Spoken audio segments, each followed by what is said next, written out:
Hello anybody, I am alpacapatrol, and this is Binding of Isaac Wrath of the Lamb. So, there's gonna be a weird cut here in a moment, because Camtasia decided to not record my intro, so I just booted the game back up and decided to put a little intro in there. So, today's episode, as you're gonna be able to tell, I just recorded it, is about Batman. So, and then also it turns into a discussion about the nature of, privacy, and the nature of rights, and basically the social contract. And then it goes into a little bit about FDR and it's American history a bit. So, if none of that seems very interesting to you, you could go ahead and click off now. I hope that you don't, and I hope that you'll enjoy this, but, you know, I'll just give you a little heads up. Anyway, on to the video. This one is called A Child the Basement Deserves, and this one is brought to you by Nikolai Schlosser. I don't know if I'm saying your name correctly. I apologize if I'm not. You know, I'm gonna be honest with you, I did not get, so I start with a pony, meat, and the pact. I'm gonna be honest with you, I did not get why those items were chosen until I got them. So good work on knowing what items make you look like. Because basically, what this challenge is about is every time I pick up an item or take damage, I need to... Ooh, balls of steel. Nice. And we have the bombs as well. Ballin'. Yeah, so every time I take damage or pick up an item, I need to say a fact about Batman. You know, adding the take damage and pick up an item part, I feel like is going to be extremely difficult, because I'm probably going to run out of things eventually, because, I mean, I do know a lot about Batman, but, I mean, you know, that does have its limits. Oh! Okay, well, Batman first appeared in Detective Comics, not Batman #1, as many people would imagine that he would, because Batman was originally, like I mentioned in one of the recent videos, was originally just like a pulp action hero. Okay, and now we have a second thing. The first villain that ever appeared in a Batman comic, well, the first villain that ever appeared in Batman when he had his own comic, which is Batman #1, was, in fact, the Joker. Because the Joker is the foil to the Batman. The Joker is basically the Batman turned on his head, you know? The Batman, he's just the perfect... Oh, balls. Alright, well.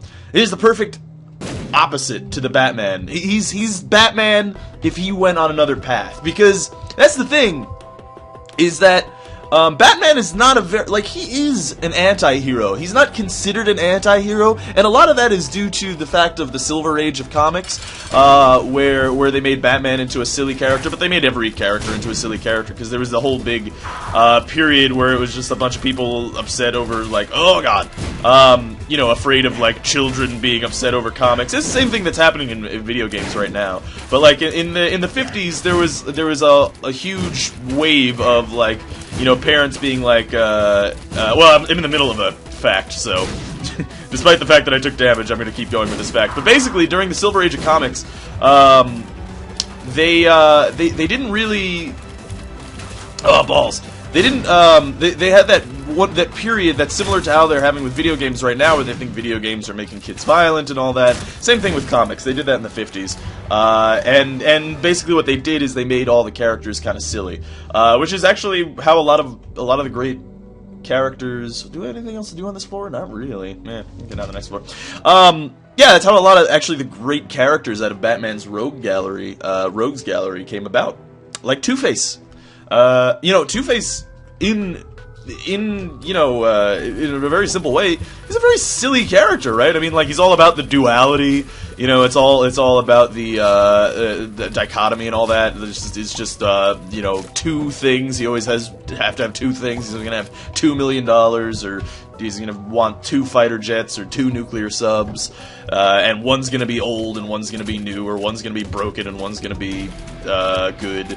You know, it's a silly concept, but, you know, it has evolved into a better character. I mean, especially since, you know, the character is so good because of, you know, of just when Batman evolved in the 80s and all that. But I guess I'll save that for when whatchamacallit.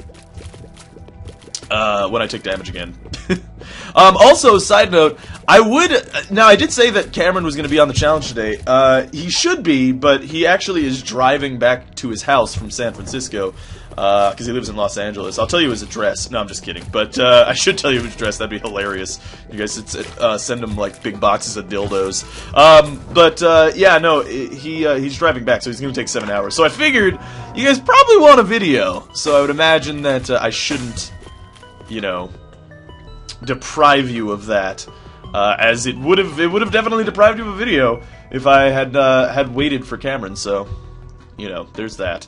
On another note, oh yeah, tomorrow's the podcast, so be sure to tune in. It is 9 p.m. Eastern Time, which is 6 p.m. Pacific Time, which if you're on the West Coast. Yeah, I mean, we're scheduling it around West Coast. It could change every time that we do it. I don't know when we're going to do it next. We're going to try to make it like a weekly or a bi-weekly thing. But, yeah, I mean, oh, good, I missed both of them. We're scheduling it around the West Coast, mostly because, like, half the podcast is on the West Coast. Like, Zen, Cam, and Green are all on the West Coast. So, you know, we're kind of scheduling it around that. But yeah, I mean, it should be tomorrow. Hopefully you'll tune in and see and check it out. I hope you will, because it'll be a fun time. I hope, anyway. I'm not entirely sure. Maybe it'll be a terrible time. Maybe we'll just be talking about, like, you know, butt sex the whole time. Or maybe that'll be a fun time for you. Hey, who knows? I don't know what you're into. Maybe you really like butt sex. I mean, it's okay. A lot of people like butt sex. A lot of people are into it. A lot of people aren't. So, you know, really, I'm just trying to make sure I hit every demographic. And I really only know 2 demographics, those who like and don't like butt sex. There is a blue rocket here. However, I do not have any bombs, which is really quite the bummer. Now, oh, right, you gotta tell a fact about Batman since I picked up an item. Well, let's see if I'm gonna pick up another item. Yes, I am gonna pick up another item. Although, I mean, like, Brimstone is good, but it's only really good if you get good damage. But, that being said, if I do get good damage later, then I'm going to be kicking myself in the ass if I didn't pick up Brimstone. So, fuck it. You know what? I'll take Brimstone. I'll see what happens. Now we're, like, really, really devilish Batman. Devilish Batman! Anyway, moving on. Fact about Batman. 80s, yes, 80s Batman Rebirth. So this is what happened in the 80s, and this is actually what sparked Tim Burton making that Batman movie, which kind of brought Batman back into the public eye. Basically, what happened in the 80s is Frank Miller happened. So Frank Miller, you probably know, for a lot of things. I mean, he's a very famous comic director. I mean, comic book writer. I mean, you know, you could say director, because honestly, he makes his comics so cinematic. But basically, Frank Miller is an extremely influential comic book writer. He wrote 300. If you're not really super familiar with comics, you probably have seen the movie 300. That's his movie. Also, Dark Knight Rises, actually pretty much all of the Christopher Nolan Batman movies. Well, I might as well open this up. Wow, that's a lot of money. And a lot of bombs, too, because of our burnt penny. But, like, basically, a lot of the... Yeah, you know what? I'll take 10 bombs.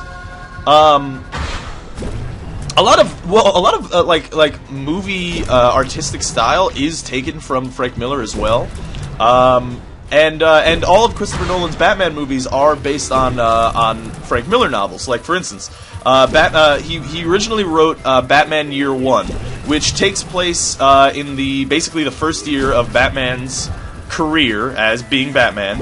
And he liked to, you know, make stories about Batman that people usually didn't tell, which was let me push this Huggy Fly down so I could get it in one shot. Yeah, like that. But yeah, he liked to tell Batman stories. Oh, balls. That well, I guess I'll continue with this tangent. That usually weren't told, and that was the first year of Batman. I mean, Batman, the original, like I said, well, here's your second fact, since I took damage again. In Batman #1, you get about 1 page of backstory for Batman. So there's 7 panels, I think, is what it was, that just kind of told you an overview of how Batman became Batman. Because, like I said, you know, that kind of thing wasn't important pre-superhero era. Origin stories aren't that big of a deal. We are going to go in here. Oh my god, it's the candle. Well, see, here's the thing. The candle is a great item. Oh god, I can't even. I mean, if I get 15 cents, I'm going to get the candle. I'm not going to pretend that I won't. Anyway, yeah, so Batman's origin story, oh damn it, was never that big of a deal, and it still wasn't in the 80s. I mean, it was, everyone knows the Batman origin story, which is, you know, his parents died, and he became very angry at his parents' death, and wanted to fight crime and all that, but basically, oh, balls. Basically, Batman Year One was a very dark take on Batman. It was extremely. It returned to Batman's original kind of. Oh, god damn it! Original kind of style, which it hadn't been in, like, you know, like 60 years because of like I said, the Silver Age of comics, which dumbed down a lot of characters. So Batman became a violent character again. He became a dark character again, which, oh, balls. Which, you know, Frank Miller kind of started. Or it didn't really start, obviously, since, you know, Bob Kane and all that started it.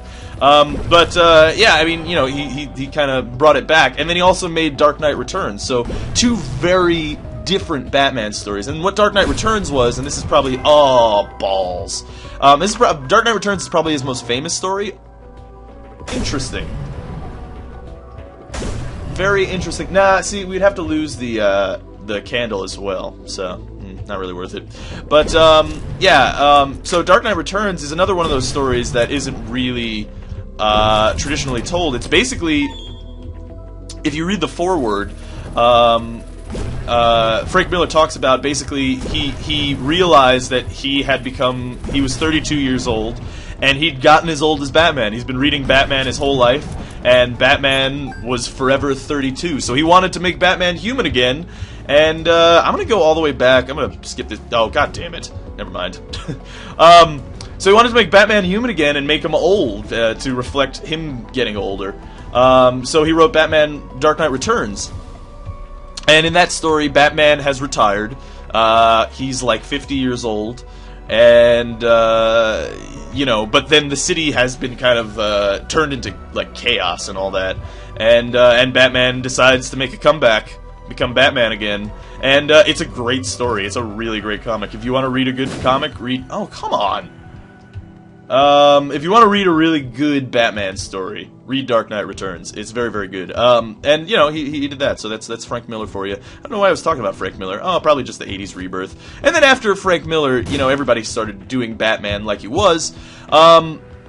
Because of Dark Knight Returns, the art style and all that, Tim Burton decided to make a movie. Of course, Tim Burton was a really shitty Batman director because he didn't actually like reading comics at all. And in fact, there was a public battle. I'm gonna check here. It's unlikely that it's here. It could be here.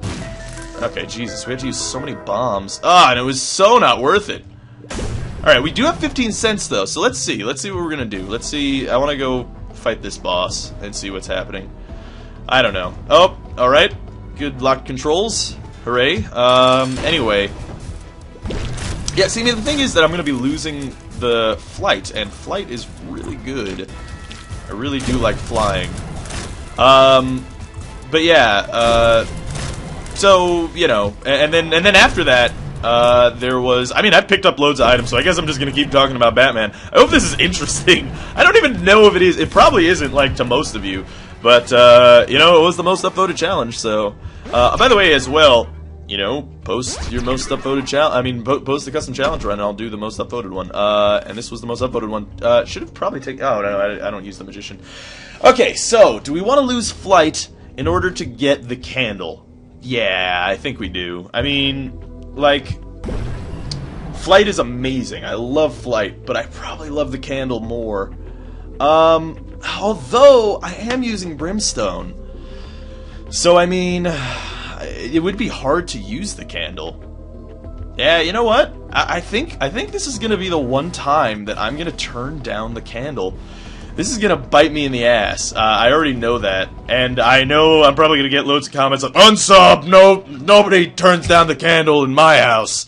That's a fair point, but I think because of our current build, I think I have to turn down the candle. Because the candle's kind of hard to use when you have brimstone anyway, because, you know, you're already basically constantly holding the button. Plus, I like flight. Oh, a bomb. So yeah, I forgot what I was saying. Something about something. Oh, come on, it was charged. Good. Anyway. I suppose we're about to... Wow, another golden key at the beginning of the floor. That's pretty awesome. ABEL. Alright, another tidbit about Batman.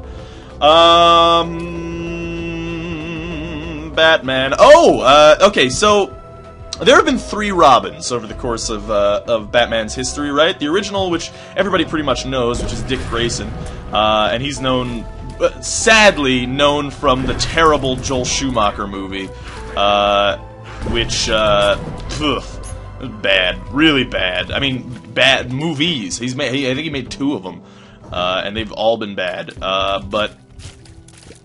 Yeah, so everybody knows that Dick Grayson Robin, who eventually, you know, leaves Batman because Batman's a fucking dickhole, and he gets really pissed at Batman, and he's just like, alright, I'm done being around you all the time, because he treats him like shit. And Dick Grayson was, you know, saved by Batman because his family had died. They were famous acrobats, and his family had been killed in a terrible acrobatic incident. What is this? Is this something good? Probably something bad. Yeah, bad. Okay. Well, range down doesn't really matter to me since I have brimstone. But yeah, so he took in Dick Grayson. He's the most well-known Robin. He's the most loved Robin, I think. Yeah, I guess we might as well go into the shop. Yeah, it's greed, whatever. But yeah, he's the most well-known, most loved, probably. Of course, he did eventually become Nightwing as well, which is a pretty fucking badass character. Oh, that was close. That was a close call. Yeah, so he's the first Robin. Second Robin was Jason Todd. But before I go into Jason Todd, because this is the whole reason that I brought up Robins, is because, you know, I want to talk about Jason Todd. So... The third Robin was Tim Drake, and he was a Robin after a long period of time. Well, actually, you know what? I have to talk about Jason Todd before I talk about Tim Drake, even though it's going to be a shitty climax. But basically what happened is Jason Todd was added in after they got rid of Dick Grayson, right? And this was in the early 90s, I want to say. Basically, no one liked Jason Todd. He was like the most hated... Robin ever. And it's kind of unfair. Like, I feel bad for Jason Todd, because the thing is, Jason Todd was the first Robin after Dick Grayson, and everybody loved Dick Grayson. And, you know, it was a big deal when they got rid of Dick Grayson, you know? So everybody was totally into Dick Grayson, and, Jason Todd, I don't know how that happened. Oh, I guess ABEL did it. So, you know, it was kind of unfair on the get-go. I mean, he was kind of the unsatisfying rebound girlfriend or boyfriend. You know what I mean? Like, you know, it's kind of shitty. Martha Jones in Doctor Who, you know? It's like, I just went through a shitty experience. Now I have to eat butts all day. There is... Okay, so there's a heart in here. How much heart? Half a heart. So we have 1.5 hearts. You know what? I'm gonna roll the dice a bit. I'm gonna go into the arcade, and I'm gonna go to that boss sword room, because excuse me, before I do that, let's see, if the secret room's here, then I don't have to do that. Okay, that's unfortunate. Well, I am gonna roll the dice here a little bit, which I probably shouldn't, but, I don't think it's a big deal. I think we have enough blue hearts that I feel comfortable doing this. Plus, it gives us a bunch of bombs. Loads of money that we don't need, but hey, if we get money equals power, who knows? Maybe good things. And who knows, maybe I could get a blood bag. I don't know. It's possible. And no such luck. Alright, whatever. But yeah, so... Jason Todd, kind of was in a shitty situation. Nobody liked him. So what the artists did, the guys who were writing Batman at the time, yeah, I'll take this. The guys who were writing Batman at the time did is they did a poll. They did which had never been done before in comics, and they said, "Do you guys want to keep Jason Todd or do you guys want to kill Jason Todd? Would you rather him live or would you rather us write that he died off?" And you pretty much unanimously, oh balls, they wrote in. I'll talk about Tim Drake afterwards. Pretty much unanimously, they voted Jason Todd to die, which was very sad. So they wrote in that the Joker killed Jason Todd. It was a very big deal in the Batman universe. I mean, it was a big deal for Batman, and is part of his mythos now. And basically, after Jason Todd died, he really never forgave himself. He's always kind of been like down about the whole thing. In any comic that you read, and he swore off Robins. He said he would never have a Robin again. Now, enter Tim Drake. Basically, Tim Drake, who for a long time in the fucking Batman Dark Knight Rises movie, I thought it was going to be that Robin, whatever. But anyway, yeah, so Tim Drake. The reason he did become Robin. Now, the thing about Tim Drake is the only reason that Batman let him be Robin is because he's the only person who's ever just figured out that Batman was Bruce Wayne.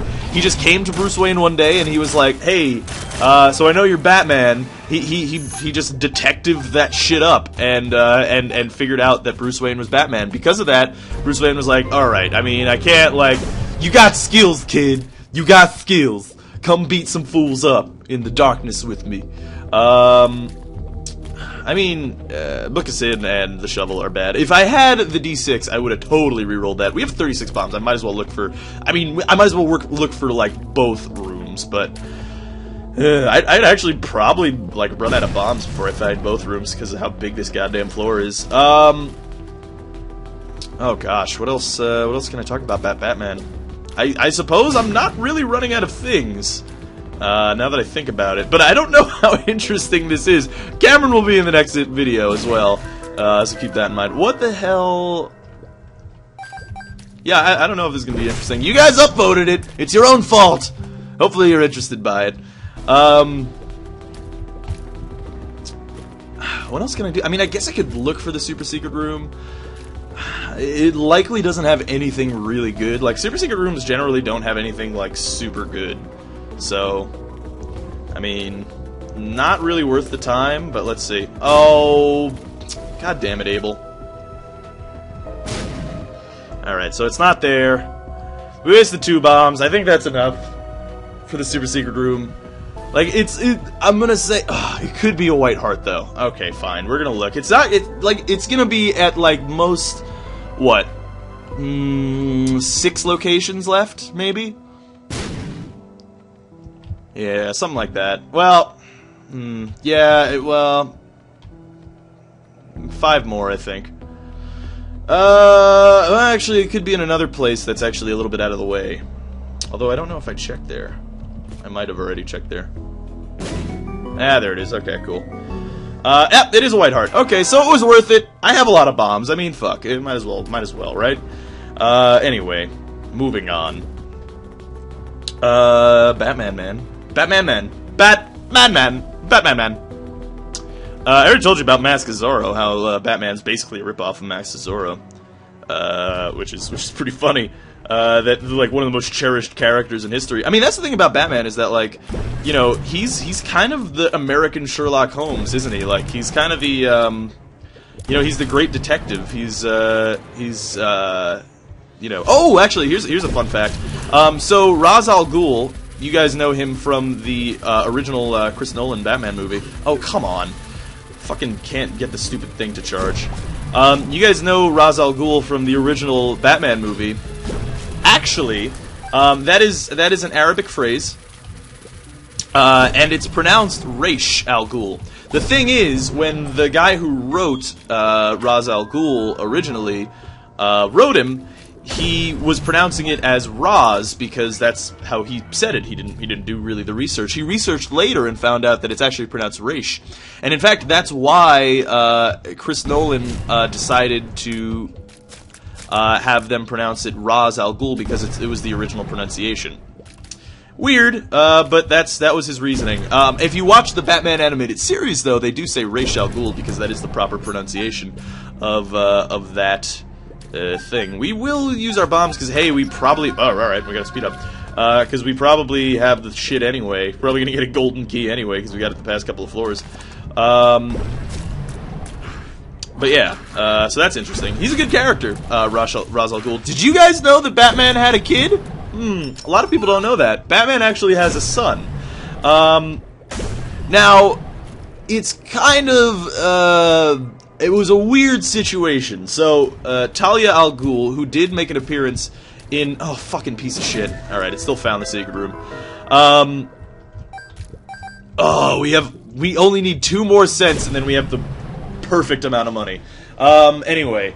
So, Talia al Ghul, who appeared in Dark Knight Rises, is Ra's al Ghul's daughter, or Raish al Ghul's daughter. Oops-a-daisy. So, her and Batman kind of had a thing. In fairness to Batman, he was kind of hypnotized to a degree, but they kind of had a thing, and they got it on, and they had a kid. Batman didn't know about the kid, of course, but they did have a kid, and that kid's name is Damian. So there is a guy named Damian Wayne, which obviously is supposed to be in reference to the Omen. He's supposed to be, you know, the spawn of Satan kind of thing, because he's half Batman, half Ra's al Ghul. Ra's al Ghul is an interesting character as well, because he's sort of Batman as well, isn't he? He's sort of a foil to Batman as well. He's Batman. Oh, come on, lock controls. God damn it. But anyway, he's sort of Batman without his one rule, right? Batman is doing the same thing. He wants to save the world, except he's just a little bit crazier. He wants to kill people as well. Well, I guess the battery's okay.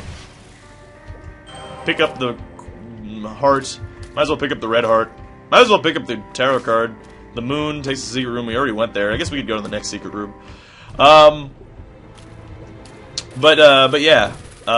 So Batman does have a kid, which is weird. Also, they're doing, like, really weird shit with Batman. Like, if you want to read Batman comics, don't read the new ones, because, like, they're bad. It is, like, stupid. Like, for instance, did you guys know that Batman died?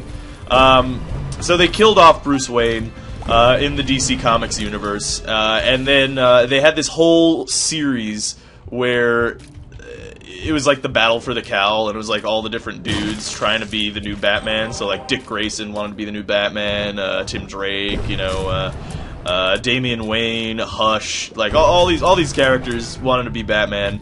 And then Batman eventually was retconned back in because he got shot in the fucking head. So here's a point. He got shot in the head, okay? And then they decided, oh, well, we're gonna retcon Batman by, which you knew that they were gonna do, in that you can't kill off Bruce Wayne, right? Like, you can't kill Batman. That just is not gonna happen. Nobody would accept that. So they knew they were going to retcon him. Everyone knew that he was going to retcon his death.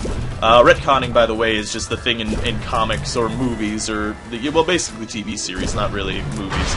Well, it happens in movies. I mean, you look at, like, Spock in Star Trek 2. But, sorry if I spoiled Star Trek 2 Wrath of Khan. But Spock dies. Anyway, yeah, so... like, they kind of, so they retconned, of course, Batman's death, and essentially what happened is the bullet sent him back in time, and he was in the Wild West as Batman, saving the world as Batman in the Wild West, and he was riding on a horse, and, it was stupid. It was really dumb. It was really, really dumb. It's a very stupid thing, and it's bad. Basically, like, the 90s... and 80s are like golden age for Batman. If you want to read good Batman comics, I mean, early 2000s too. Jim Lee did some good stuff as well, but like, you know, it was kind of lost. Frank Miller just really did the best stuff, which is why the Chris Nolan movies are based on are based on those Frank Miller novels. Like, for instance, the original Batman Begins is based on Year One, because, like I said, it's that first year as Batman, and that's what Batman Begins is about, right? I mean, it's the first year. Also, everything kind of happens in the same way, same order and all that, except for the fact that Catwoman is in Batman Year One, and in fact, her basic story that she has in Dark Knight Rises is the one from Year One. But anyway, Dark Knight Rises is basically the story from Dark Knight Returns. You know, Batman has stopped doing what he's done for a long time, and decides to get back in. It kind of unfolds in the same pattern, which is interesting. So obviously heavy influences from Frank Miller on Christopher Nolan and David S. Goyer and all that. I don't feel like searching for the super secret room. Like, it could totally be a White Hart, and I totally agree. I know that's what you're saying, man, but it's so much time and effort. It really could have been like 10 locations. Sorry, I had to take a sip of delicious soda drink. Oh, okay. Greed. Interesting. Well, at least we know that the shop is filled with something. Hopefully that something is the compass, because I would totally dig on that.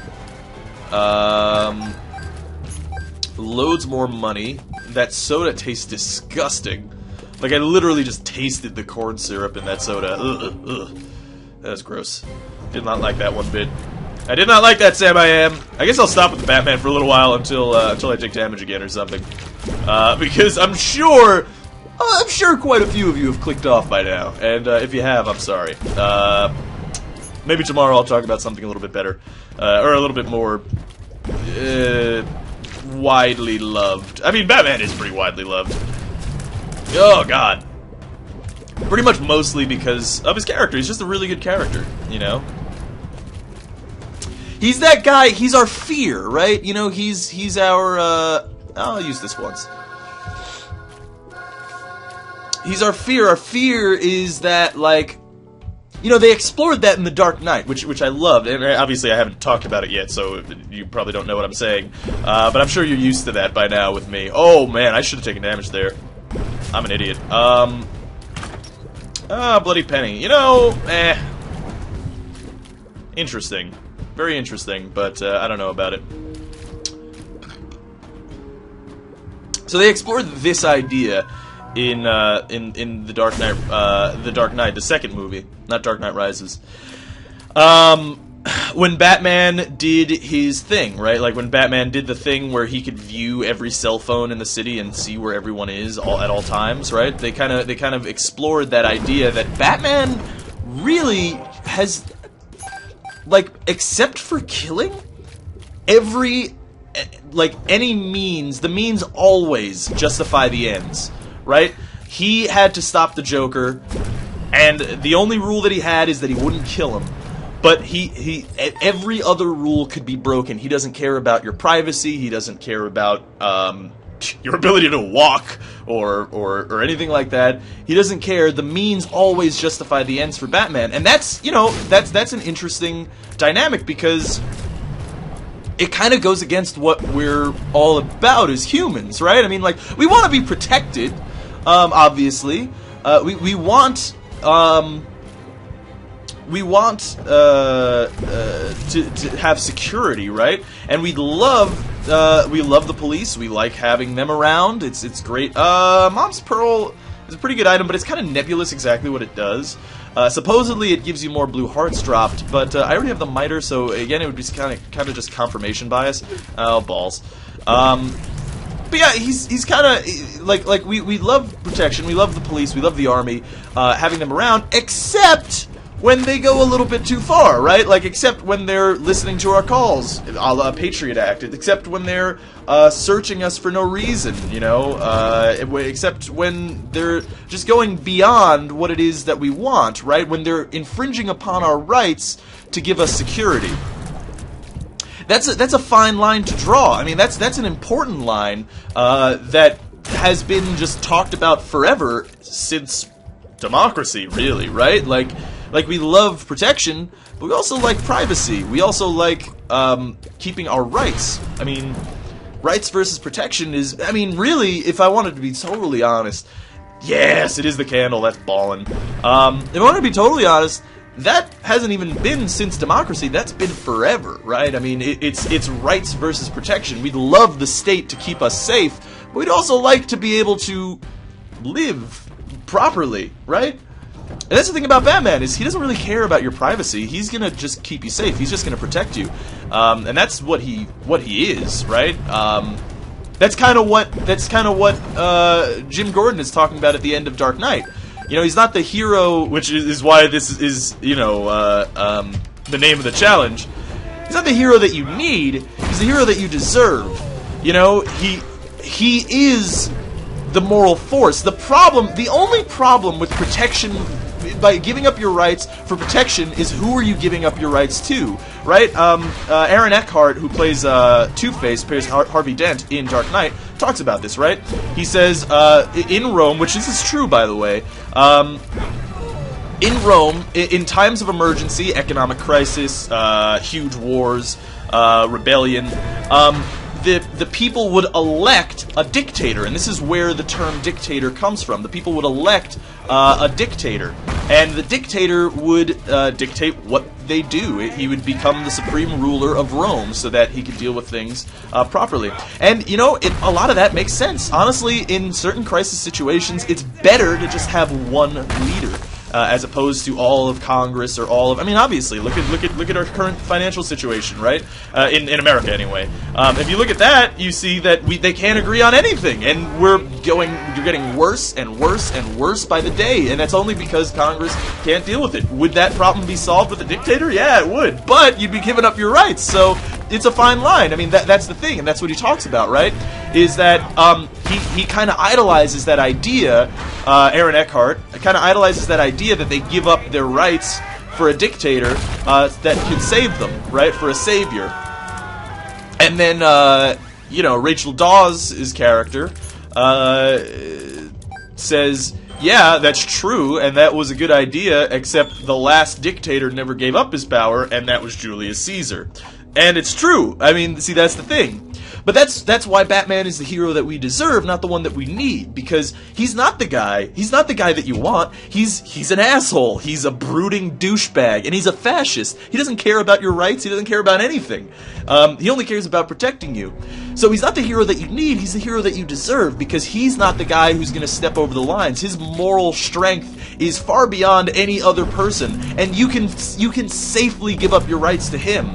The problem in our current world is that we don't know who we can give our rights up to, especially in elected democracy, because, I mean, you look at a guy like look at it, say, like Richard Nixon. I mean, there are lots of other examples of corrupt politicians, but I mean, a most famous one in America, Richard Nixon, also Taft. I mean, he's an elected official. We gave ourselves to him, and he kind of was a giant douchebag. So, you know, it's hard. You can't, with an elected official, you can't just give up all your, you can't just give up all your rights right off the bat, because you don't know if they're gonna be as good as the next guy or be as good as the last guy. It's tough. You can't really have a protector like Batman, except for Batman. That's what he does. And that's also what's interesting about his dynamic with the other characters. What makes that Dark Knight movie good, and what makes it the best in the series, is because it really explores who Batman is as a moral figure, right? So, like, when Batman uses that one thing, when he uses the machine to see everyone in Gotham with sonar, and he says Lucius Fox has to use it, he tells him, "Oh my God! Oh Jesus! That was a close call. I don't know how we didn't take damage there. That blood thing was totally on us." But yeah. So you know, he gives Lucius Fox the idea, because after he uses the machine to spy on everyone in Gotham, he says, "Type in your name," and what happens is it destroys the machine. That's not because Batman really cares. If Batman doesn't give a shit about that. If he wouldn't lose his friend, he would have happily continued to use that machine. It would have made his job a whole lot easier. But he's only doing that because he knows that's what people like. He knows that's what people need, is they need their privacy, they need their self-respect, right? Batman's above all that. But, you know, and that's what makes him a fascist, that's what makes him an anti-hero. Because he's not really the guy you want. If you had a choice, if you could say, this guy will protect you, but he'll take away all your rights. He won't respect his martial law. He won't respect anything about your rights. And he'll do whatever it takes to get the job done, despite the law, despite everything. Would you take that guy? No, probably not, right? I mean, you really wouldn't want a martial law, like, basically dictator vigilante. That's why he's not the hero that you deserve. I mean, he's not the hero that you need. He's the hero that you deserve, because he's willing to make those choices. He's willing to make those hard choices. He's willing to make the choices that wouldn't, that means that he's not loved. He's willing to make the choices that means that he's not, considered a hero, is considered a villain, right, by Gotham, and all that. Do we want to switch to the white pony? I mean, it is just objectively better than the, regular pony. So now we've become Harvey Dent. We have the Pact again, which I guess I could take. You know what? I'll take it. Extra damage on Brimstone is always good. Anyway, let's move on to the next floor. So, you know, that's the thing. Also why he's the Dark Knight, right? Like, he's not the knight in shining armor. He's not the White Knight. And that's kind of that duality, that dichotomy between him and between Harvey Dent, goddammit, and Batman. Right, that they kind of play with in the movie, is they call Harvey Dent Gotham's White Knight, while Batman is its Dark Knight, right? But yeah, I don't know. It's that's what makes those. Oh God, I tell you, I was itching my nose. Still itching my nose. Okay. That's what makes those Chris Nolan movies good, though, is that they really explore what makes Batman Batman, and that's what's really cool to me as a character, is that's what's really interesting to me, and it explores exactly, that's what's really interesting about Batman as well, is it kind of takes you through that point, right, where it's like, would you want a Batman figure around? I mean, would you? I don't know. I mean, his wrath could come to you eventually. You know, his wrath could mean. You know, it's hard. It's hard to say. It's hard to judge whether or not you'd give up your freedom, if you would give up your rights for security. This is a shitty room, so I'm gonna get out of it. I should be using my bombs more in combat, but I'm not. Yeah, you know, it's that kind of thing that we're struggling with right now on the internet as well, with like SOPA and PIPA. And just, you know, the Patriot Act and all that, is that, like, you know, you want good things, but you also want your privacy. Yeah, it's the thing that people are struggling with on Facebook. And sorry, hold on, let me weigh in on this. I know this is probably going to be a controversial opinion, but people who are all upset about, like, oh, well, Facebook shouldn't show my photos, keep my photos private, I should have privacy on Facebook. No, you fucking shouldn't. I'm sorry, you put your photos on the internet. You're either very naive or just dumb if you think that that your photos are going to remain private to anyone if you put them on the internet. It doesn't matter what Facebook's protection settings are. I could get your photos in a second. I'm not even a hacker. It is the easiest thing on the internet. Here's another thing about the internet that you have to keep in mind. Go ahead, why don't you do this for me? Look up your name. Just look up your name right now. If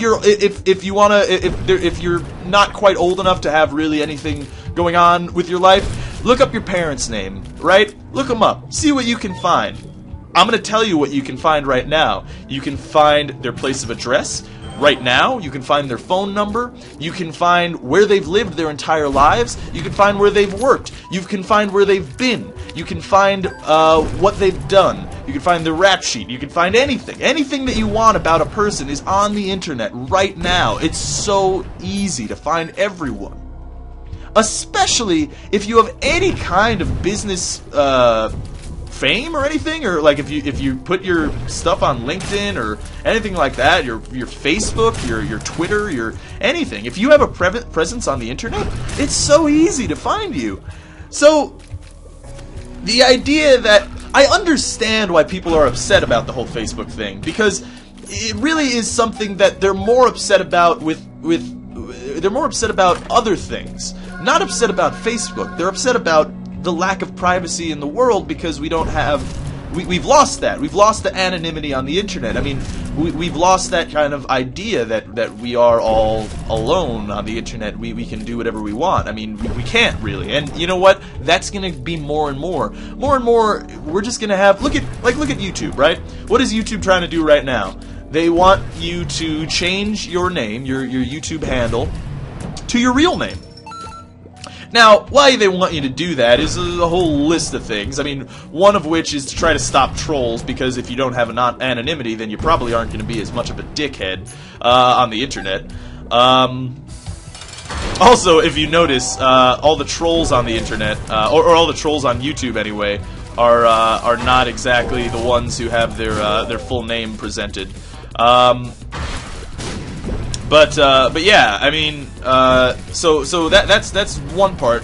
Second part is they want their audience to be TV, and in TV they want to be a social media mixed with television, which is kind of what television wants to be itself, right? I mean, that's what television's trying to do. Like, follow us on Twitter, find out about your thing, and blah blah blah. Have your real name here, because television wants to be social media as well. YouTube is just in the unique position that it can legitimately be a social network since it's run by Google and all that.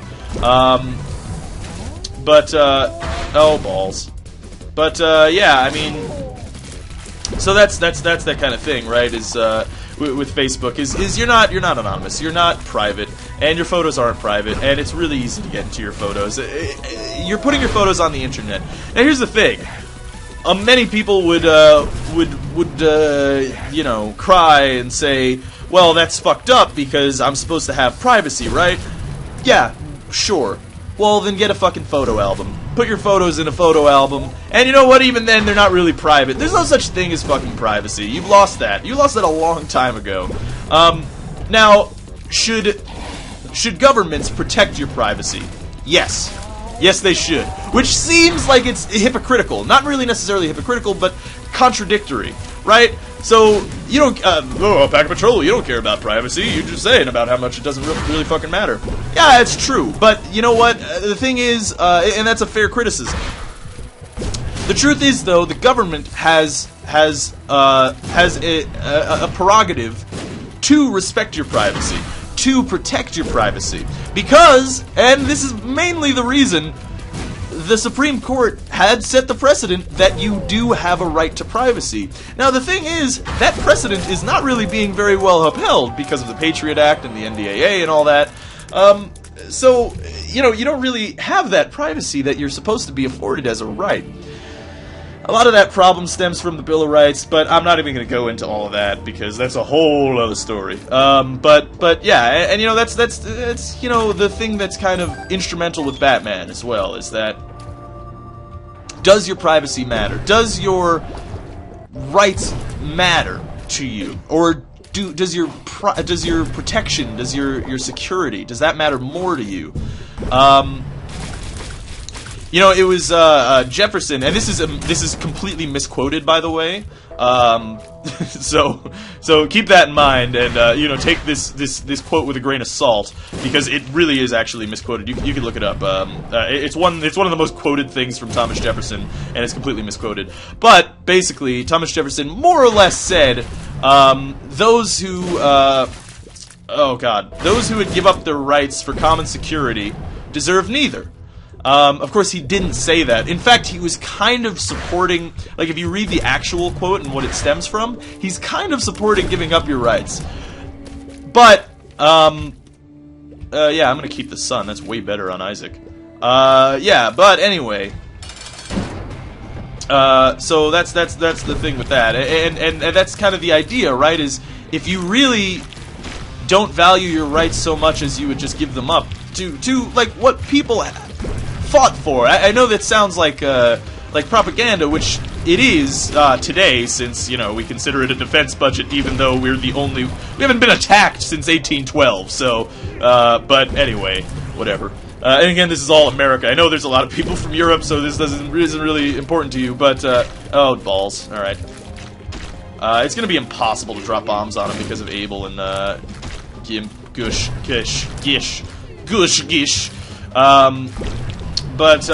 Yeah, so... So, yeah, whatever I was saying about things... Oh, yeah, is people did fight and die for those rights, right? Those rights are important. Those rights to free speech, to free press, to free assembly, those are all extremely important rights. That you don't know that you want them until they're gone. And it seems like a right idea to just give them up in times of crisis, like 9/11, where we said, hey, Patriot Act, you know what, if you're stopping terrorists, then okay. But you know what, that really isn't okay, because that doesn't just mean then. You know, crisis is over, right? We're 10 years removed. Crisis is gone. Terrorists are gone. Osama bin Laden's dead. The crisis ended like 3 years after 9/11. So... really, this is the problem, and this is that problem that I was talking about, right, with the dictator and giving up your rights, is they won't give them back. You give away that power, you give away your rights, you're not going to get them back. You have to fight for them to come back. You have to fight your way back to get them again. I mean, that's the whole reason the American Revolution was fought, right? That's the whole reason that revolutions in general were fought. Is you have to fight for your rights.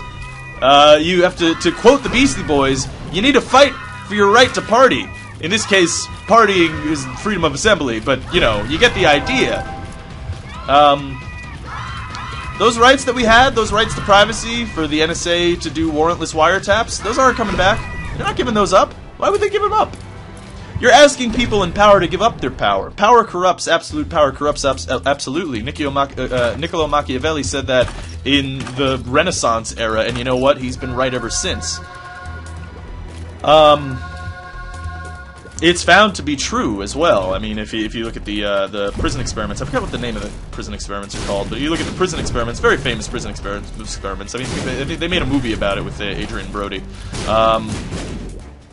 Yeah, I mean, power corrupts, man, and you're asking people in power to give up their power. That takes an extremely, extremely benevolent man, and the fact of the matter is, most people aren't that. And you know, you would say, I'm sure you would say that, oh, well, I mean, if I were given power, I wouldn't do those things, right? If I were given that kind of a power over people, I wouldn't be as cruel or mean or you know, have to make those kind of decisions. I wouldn't do those things. I would be above that. That's great to say when you don't have any power. But the fact of the matter is, this is just behavioral psychology, man. That's just how the human brain works. I mean, here's an example. Ants. You kill ants, right?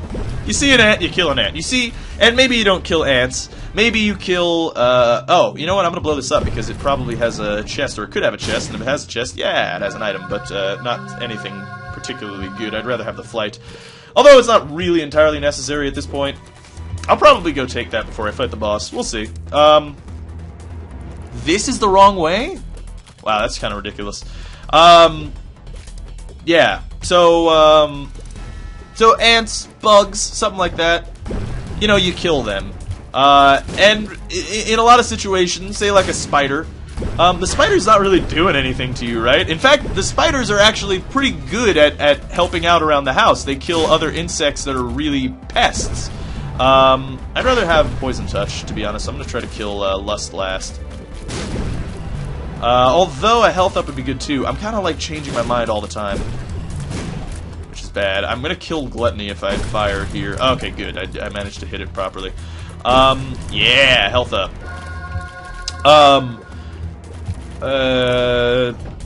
Totally forgot what I was talking about. Something about something. This is a good situation that we're in.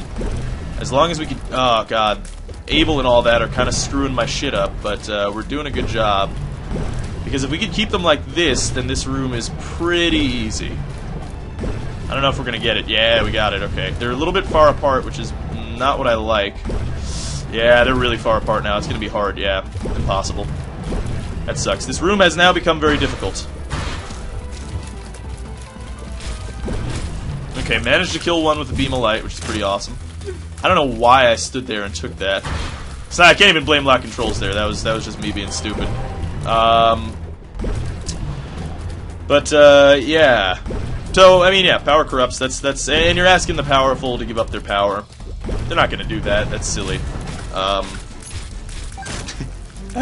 You know, it's hard. It's not hard for me to say, but I mean, I hate telling the hard truths. Basically, the only way you're going to get that back, if you want that right back, is you got to kill them. You want the power back, you got to kill them all. It's the only way. And it's shitty, right? I mean, it's a shitty situation, because you don't want to do that. You don't want to be that guy. But, you know, it's the only way that can happen. Problem is that, like, you know, nobody's gonna cry revolution because they're tapping our phones, right? Like, that sucks, but, like, if you have nothing... I realize as well this is just an acquiescing kind of thing, but, like, you know, and this is what people say, well, if I've got nothing to hide, then what does it matter? Right? Now, I disagree with that for a lot of reasons. Although, for a lot of other reasons, I also agree with it, right? I mean, we're not going to cry revolution because of it, because it doesn't really matter. If you're not making drug deals on the phone, if you're not being a menace to society, then it's not that big of a deal. I would still say if we could stop that from happening, I would happily stop that from happening. Ooh, lard, yeah, I'll take that. Yeah, if we could stop that from happening, if I could stop the warrantless wiretaps, yes, I would say we should. But it's not gonna unless we kill him, and we're not gonna kill him because I don't really care that much. Because I'm not making drug deals on the phone. Oh, balls. I wonder if I could get 2 of those. Probably not. Might as well stick with the bombs. Maybe I could get homing bombs or something.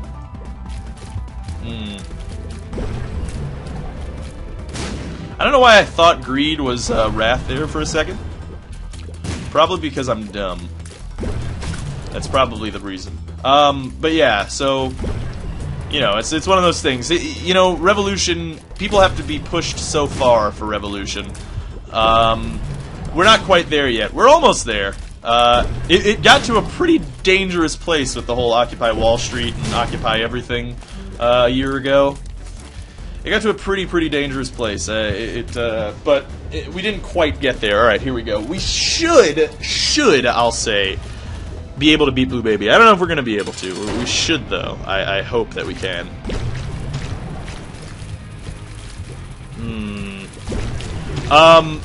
Yeah, I mean, we got pretty close. And we're still pretty close. I mean, it really only takes a couple more things. I mean, to have employees and CEOs' wages differ so greatly, it's tough. I mean, it's really tough. And the fact that, you know, Congress really defends these people is also tough. You know, it kind of is that thing that I was talking about, right? Is that, like, we give away our rights so that we can live well, right? That's the whole point of us giving away those rights, right? That's the whole point of us giving up... What the fuck is up with that homing shot? Did you see that? That's nonsense. Anyway...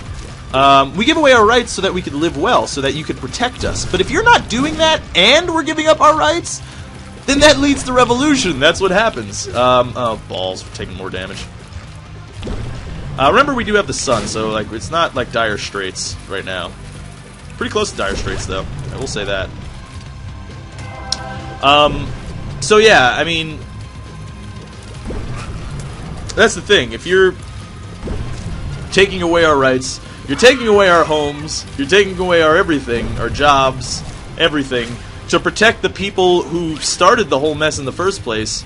It seems like a bad idea to me.